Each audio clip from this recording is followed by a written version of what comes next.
অনুশোচনা ত্যাগ করা সবার জন্য একটি নতুন গল্প। কারণ যে ধরনের দুঃখ ঈশ্বর আমাদের অনুভব করাতে চান তা আমাদের পাপ থেকে দূরে সরিয়ে নিয়ে যায় আর শেষে মুক্তির দিকে নিয়ে যায়। এই ধরনের দুঃখের জন্য কোনো অনুশোচনা নেই, কিন্তু পার্থিব দুঃখ যা অনুতাপহীন, যা আত্মিক মৃত্যুর দিকে নিয়ে যায়। 2 করিন্থীয় 7:10-11 এটাই বলে, অনুশোচনা আমাদের জীবনে শক্তিশালী প্রভাব ফেলতে পারে।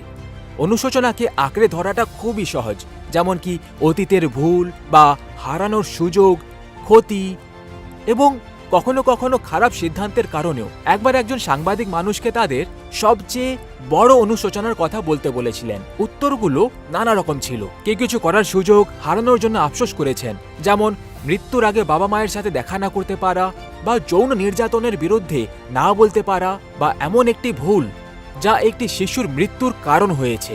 তাহলে আমরা এই বোঝাগুলোর কি করব? আমাদের গল্পের সেই অংশগুলোর সঙ্গে যা আমরা পরিবর্তন করতে চাই।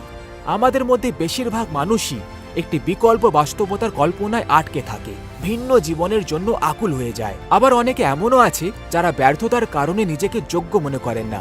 সুখবরটা হলো যে ঈশ্বর আমাদের সঙ্গে দেখা করতে চান ঠিক এখানেই এবং এই সময়ই ও বর্তমান বাস্তবতায়। আমরা অতীত পরিবর্তন করতে পারি না, কিন্তু আজ যিশু আমাদের প্রদান করেন আশা, ক্ষমা এবং একটি নতুন গল্প।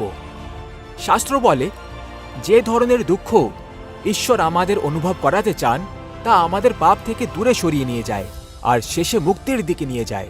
এ ধরনের দুঃখের জন্য কোনো অনুশোচনা নেই, কিন্তু পার্থিব দুঃখ যা অনুতাপহীন তা আত্মিক মৃত্যুর দিকে নিয়ে যায়। 2 করিন্থীয় 7:10-11 এটাই বলে।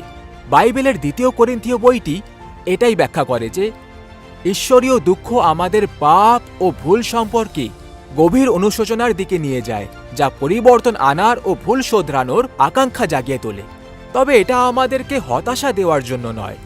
ঈশ্বর আমাদের ক্ষমা করতে চান, কারণ তার প্রেম ও শক্তি সবচেয়ে ভাঙা গল্পগুলোকেও পুনরুদ্ধার করতে পারে।